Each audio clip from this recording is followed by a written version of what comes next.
Hello friends, இன்றைக்கு என்னோட இணைந்ததற்கு நன்றி. தமிழ் மலையாளம் இந்த 2 மொழிகளையும் இணைக்கிற ஒரு ஒலி ழ ஒலி. இந்த உலகத்திலேயே இந்த 2 மொழியில் தான் இந்த ழ இருக்குது. இது திராவிட ஒலின்னு சொல்கிறாங்க. ஆனால் கன்னடத்துலேயும் தெலுங்குலேயும் இப்போ இல்லை. முன்ன ஒரு காலத்தில் இருந்துதா அப்படின்னு நான் ஆராய்ச்சியும் பண்ணலை, இருந்திருக்கலாம், தெரியாது. ஆனால் இந்த தற்சமயம் கன்னடா தெலுங்குல இல்லை, தமிழ் மலையாளம் இந்த 2 மொழிகளையும் தான் இந்த ஒரு ஒலி இருக்குது. இந்த ழ ஒலி ஒரு தனித்துவமான ஒலி. ஆங்கிலத்தில் இந்த ஒலி கிடையாது.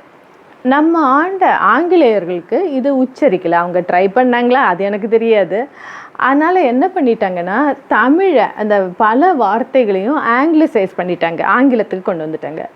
தமிழை தமிழ் அப்படின்னு பண்ணிட்டாங்க.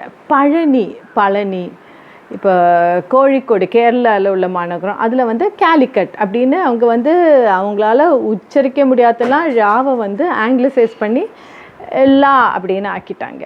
கேரளாவில் நிறைய பேருக்கு என்ன சொல்லுவாங்கன்னா, தமிழ்நாட்டில் பல ஆளுங்களுக்கும் இந்த ழா வராது, லாலா தான் சொல்லுவாங்க அப்படிம்பாங்க. ஆனால் கொஞ்சம் பேருக்கு தான் அந்த ழா உச்சரிப்பு வராது. ழா ஒலியை லான்னு ஆக்கிடுவாங்க, வாழைப்பழம் அப்படின்னு.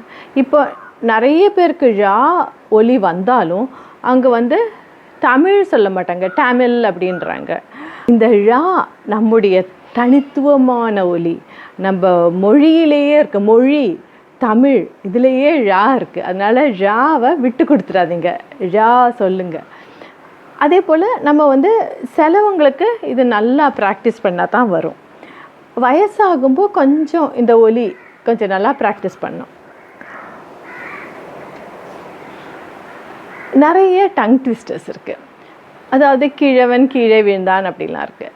நான் ஒரு டங் ட்விஸ்டர் நான் பண்ணியிருக்கேன். மலர் விழியும் எழிலரசனும் புகழ்பெற்ற பழனியில் நுழைந்ததும் அழகிய தமிழில் மகிழ்ச்சியுடன் மழையை அழைத்தனர். நீங்கள் என்ன டங் ட்விஸ்டர் பண்ணுறீங்க? கமெண்ட்ஸில் சொல்லுங்கள். ழ ஒலி நம்முடைய தனித்துவமான ஒலி, தமிழையும் மலையாளத்தையும் இணைக்கிற ஒலி. இதை விட்டு கொடுத்துடாதீங்க. தமிழ்நாடுன்னு சொல்லாதீங்க, தமிழ்நாடுன்னு சொல்லுங்கள். நானே சில சமயம் தவறி தமிழ்னு சொல்லிடுறேன். தமிழ், நம்ம தமிழ். வாழ்க வளமுடன், வாழ்க மகிழ்ச்சியுடன், வாழ்க தமிழ். மீண்டும் சந்திப்போம் நண்பர்களே. இனிய நாள் நல்வாழ்த்துக்கள்.